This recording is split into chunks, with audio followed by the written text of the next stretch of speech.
Hello, I'm Boxcat. We're back again with some more Crimson Waves on the Emerald Sea, Amaranthine Moon by Crystal Work Studio.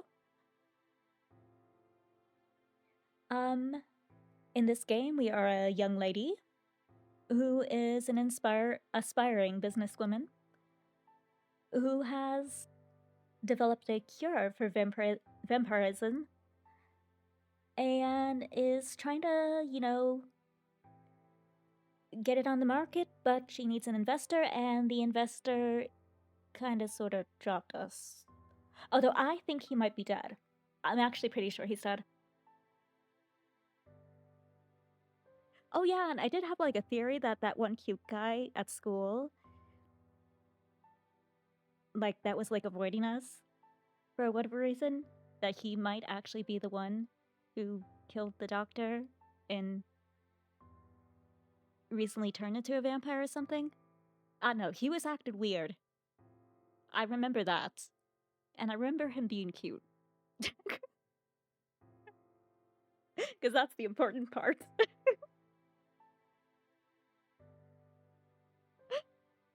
Alright, anyway, let's go.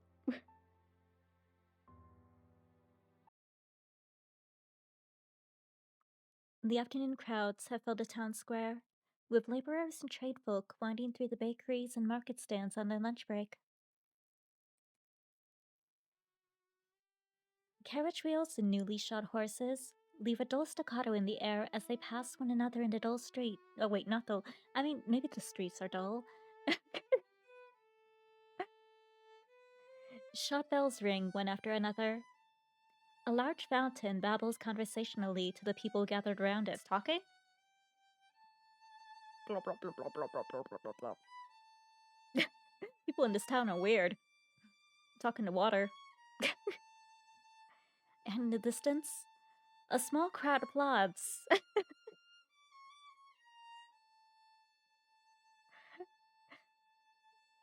To people talking to the fountain or to this violin?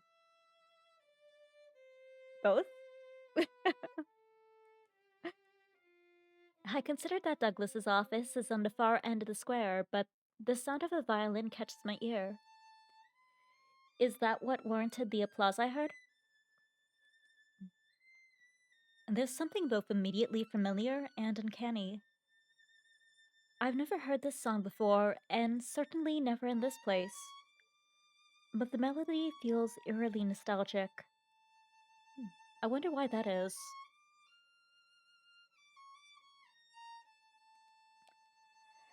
I suppose a skilled performer can invoke all sorts of emotions in their audience. Let's see what sort of person this fiddler is.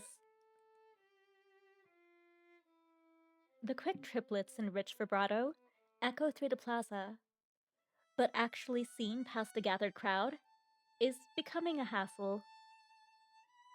I feel that. I feel that. As someone small, I have experienced this many times. Like, I can't see. Even in heels, it's still the same result. I can't see.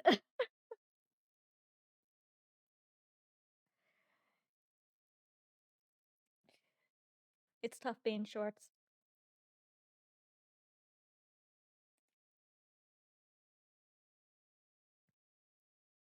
A group of taller men in particular stand right in the middle. Ooh. And I've half a mind to drag them to the back of the audience. There are people behind you, you dolts. It's kind of like when you go to a concert, like more specifically, a K-pop concert, and there's a person in front of you, like holding up a big sign in front of your face. I've had it happen once, and it was incredibly frustrating.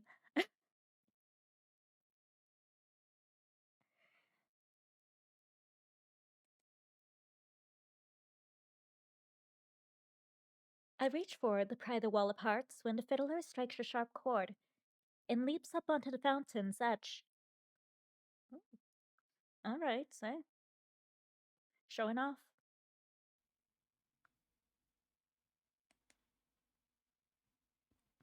Well, that's a mask. He's pretending to be a Phantom of the Opera. The Phantom of the Opera is here, playing a violin. Anyway, they raised their violin up on. They raised their violin up, and their fingers dance across its neck.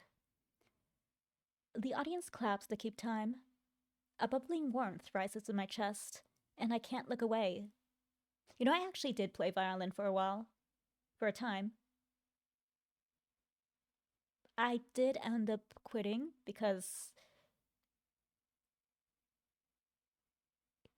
you know, part of me does kind of regret it, but at the same time, like, okay, so I was learning the Suzuki method, and the song they wanted us to practice over and over again, I still remember the lyrics. It's like, Dr. Suzuki says never be lazy, just practice and practice until you go crazy. And over and over and over and over and over and over. And yeah, I did what the song told me to do, and I felt myself starting to go crazy, so I quit. Like, I can't do this. I can't do this. But yeah, that's my story.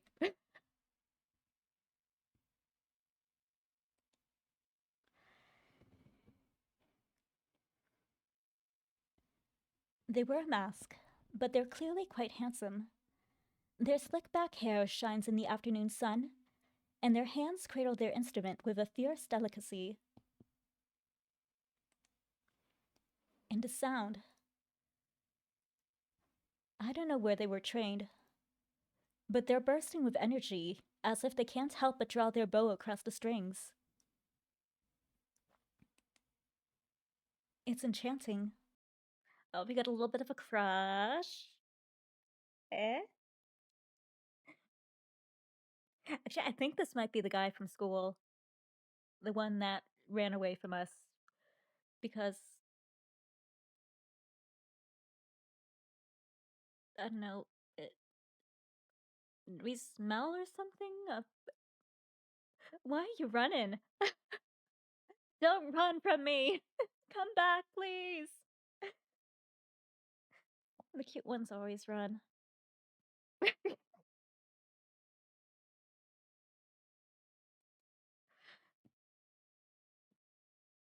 I've attended a fair number of performances in my life, from full chamber orchestras to unaccompanied singers in a roadside tavern. It's been years since I've heard a performance so desperate and impassioned as this.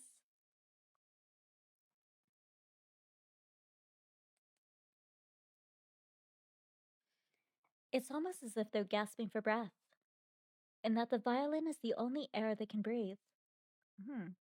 I wonder if this is like an outlet or something for him?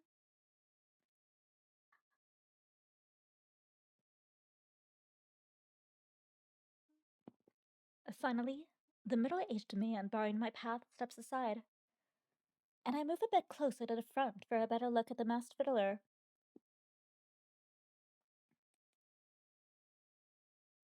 Our eyes meet for a moment behind their mask. Their bow hangs for a half beat too long, and they hop back down to finish the song. Oh yeah, I think it is. I think it is the guy from school, because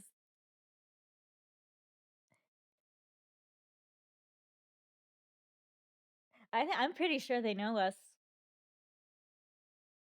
and they're like, "Oh shit, I know that person over there. I need to leave right now." But at the same time, we're friends.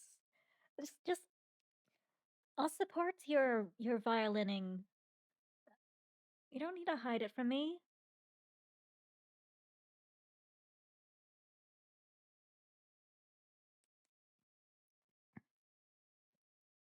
Before I can find them again, A round of applause rings out, and the people around me plead for an encore. I'm sorry, girl, but you're not getting one of those. This man is like, he's out of here as fast as he can. The clasps of an instrument case click shut. Are they leaving already?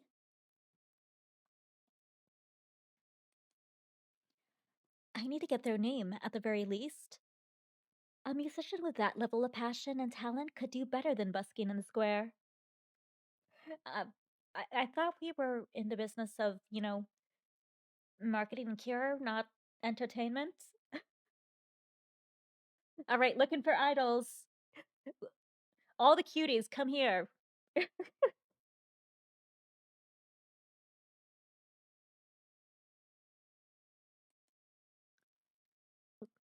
And I wouldn't mind hearing them play privately for me either. Wait! There's no path forward. Eventually, the crowd breaks and people start dispersing into dozens of directions. By the time I reach the fountain's edge, the masked fiddler is gone.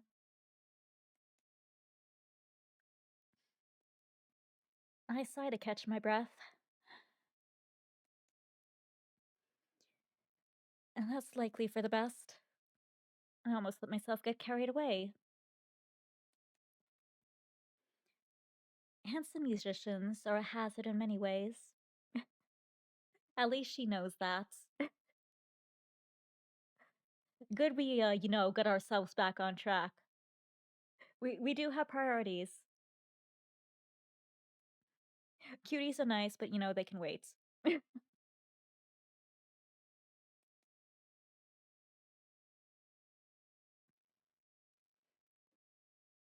I wonder what the business prospects are like for the agents and representatives of popular performers. All right, secondary business. Music industry, let's go.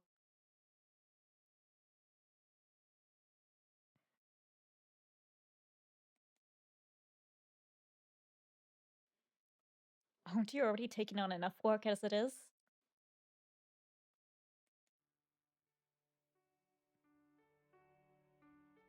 I am more than capable than I was when I was a child, Nemo. More capable of running yourself ragged, maybe. I glower at him. And what have you come into town to fetch? Nemo, Nemo lifts up a bundle of meats wrapped in butcher paper. Oh yeah, they did mention something about, dinner. I think it was lamb. I love lamb.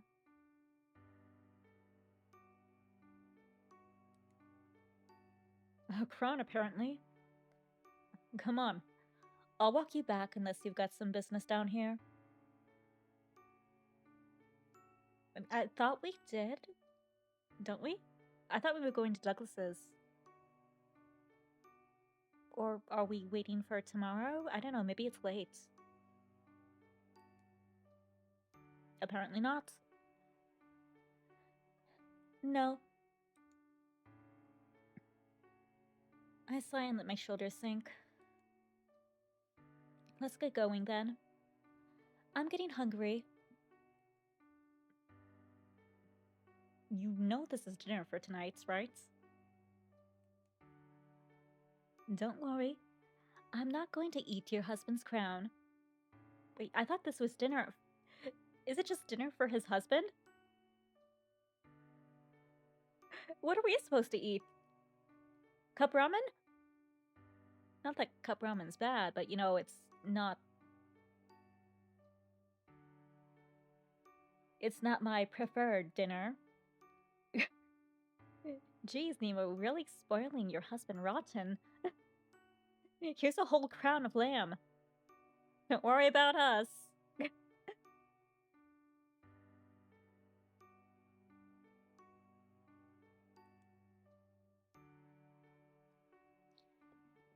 Nemo holds his arm out, and I take it as we move through the din of the afternoon traffic.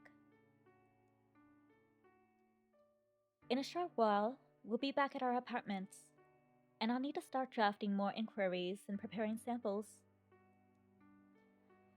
I'll consider what Ambrose said earlier. If I can secure a reliable supply of gems, then I can prove the treatment's effectiveness more easily.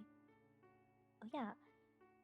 Oh yeah, there was something about like gems and the cure for the vampirism.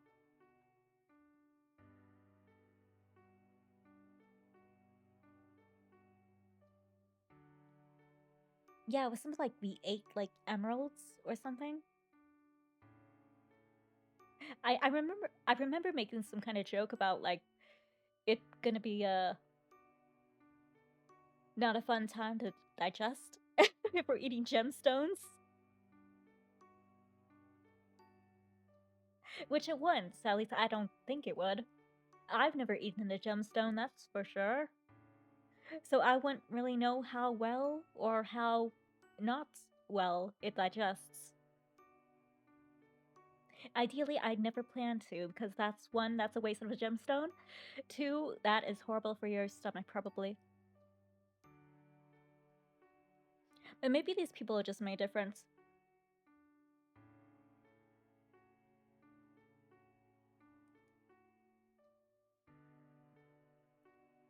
The evening would pass uneventfully, and by the week's end, I'll forget all about Douglas's audacity and insults. But that calm, unremarkable future does not come to pass, of course. Of course, we can never have things easy. Peace is an illusion. Let me guess, we're gonna find him dead.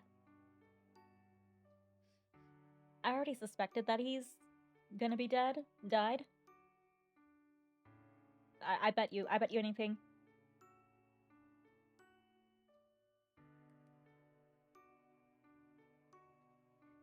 As we wind, as we wind through the square, oh, as we wind through the square and emerge from an alley, damn alleys, freaking alleys,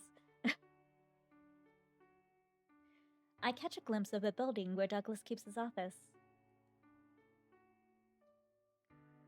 Knew it! Told ya. 5 police officers are gathered around the open doorway in a huddle, while other officers filter in and out of the narrow hallway.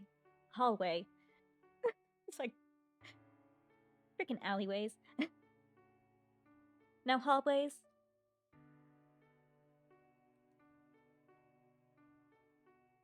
Stray phrases catch my ear. One officer says, "He's been here a few hours." Another says something like, "It's already going cold."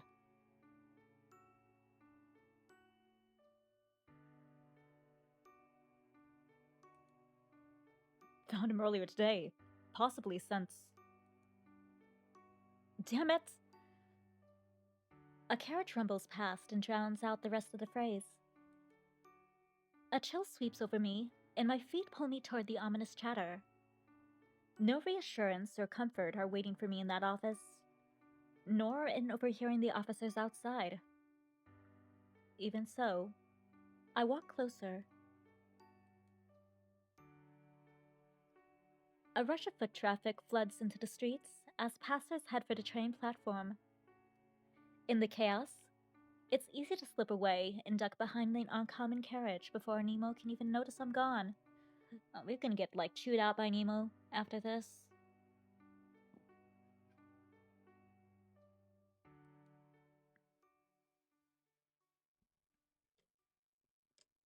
Which, if I remember correctly, I believe Nemo is actually our older brother? Or something like that?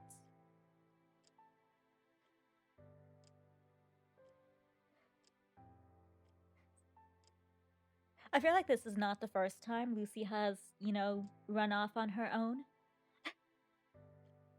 I feel like this is a common thing. Being a brother is difficult.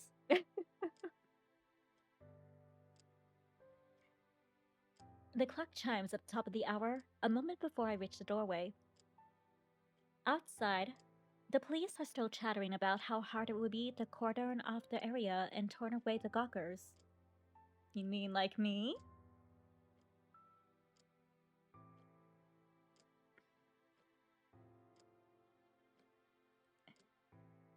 They don't seem too concerned with all the people passing in and out of the building, though. It's almost embarrassing that I can slip in so casually without drawing a second glance. Wait, is this building like an office building, like with many offices? Is that why it's so easy to, go in and out? Or is someone just being, not doing their job?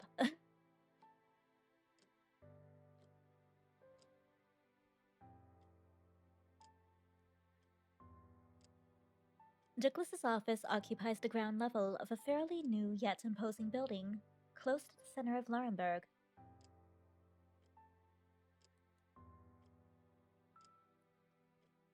See if the neighbors have heard anything first. Then finish documenting the scene. Yes, sir! You there! Check the locks and all the windows for tampering. This one's looking a lot like the Fairfield case. Okay, so this is not the first time this has happened. And this not as in, like, death, but as in, the type of death. I'm assuming there's something weird about Mr. Douglas's death that they're, referring to. Either way, I'd like to know a bit more about this Fairfield case.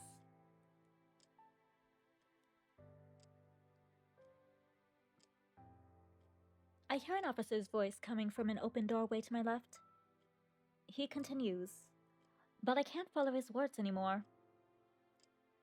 My eyes fall to a prone, rigid form draped across a sofa near the back of the room.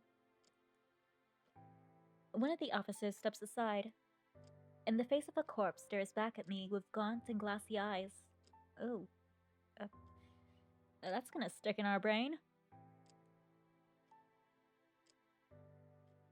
The officer's chatter confirms my fear.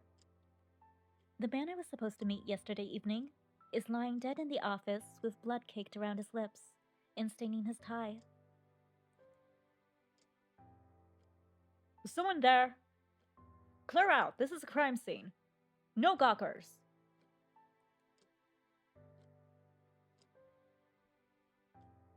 My legs move before I can think. Douglas is dead? How? When?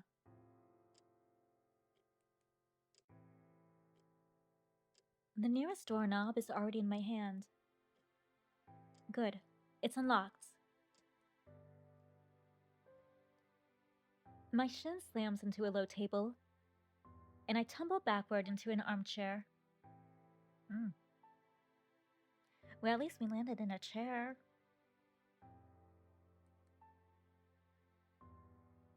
The sunlight stings my eyes. As if I hadn't suffered The sunlight stings my eyes. As if I hadn't suffered insult enough. And then, my vision adjusts. Isn't this the room from the beginning of the game? Where we were, I think, waiting for Mr. Douglas? I guess that makes sense. His office is right over there, so... why did I think it was like a separate building? Or like in our house or something?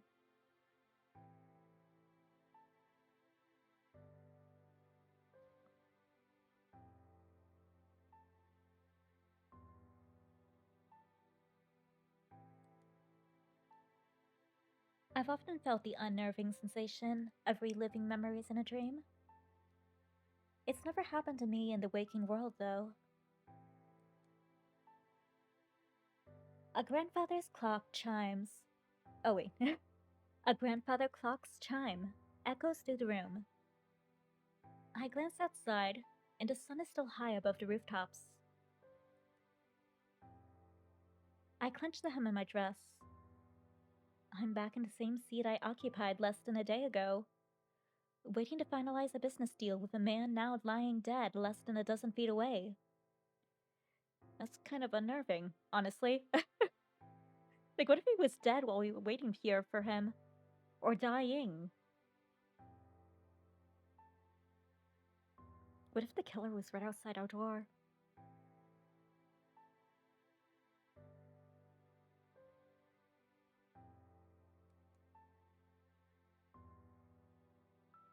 My mind swirls and my memories fray. Was Douglas already dead by the time I arrived last night? Did he die while I waited here? Never realizing? On the way in, I saw 5 coppers, and inside, 3, maybe 4 others. My breath catches in my throat. Natural deaths, no matter how tragic. My breath catches in my throat. Natural deaths, no matter how tragic, don't draw this level of scrutiny. Murder. I'd like to be overreaching in leaping to unreasonable conclusions, but I can still recall the odd figure I chased through the alleyway last night. Did they see me? Did they know I was here? Was Douglas being killed as I sat in this chair?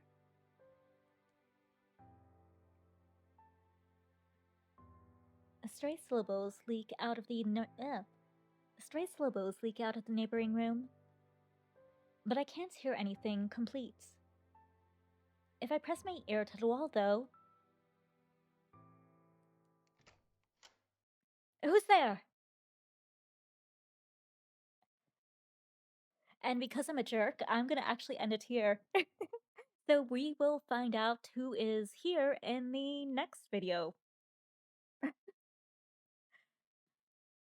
But yes, I hope you enjoyed this. We will be continuing this, obviously. And, yeah, I wanna know who killed Mr. Douglas. You ruined all our plans. Jeez.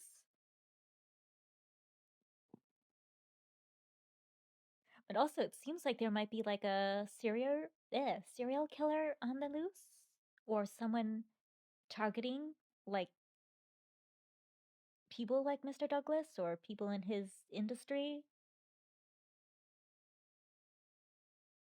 I don't know what Mr. Fairfield did, but like, I wonder if I feel like there's a connection.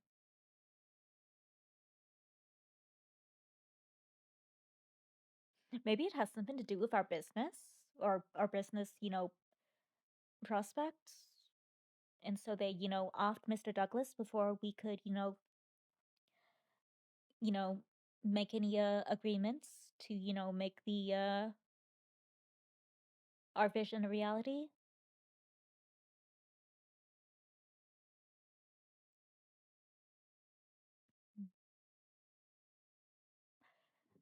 Not to think about. But yeah, that's gonna be it. So I hope you enjoyed. If you liked the video, press the like button. If you want to see more videos like this, go ahead and subscribe to the channel. And if you want to check out my social medias, I will have those here on the screen. I have a TikTok, Tumblr, YouTube, obviously. I stream on Twitch. And I have a Blue Sky, so, feel free to check out those. And with that, I guess I will see you next time. Anyway, thank you for watching. I hope you all have a good night, morning, evening, afternoon, and I'll see you again. Bye bye.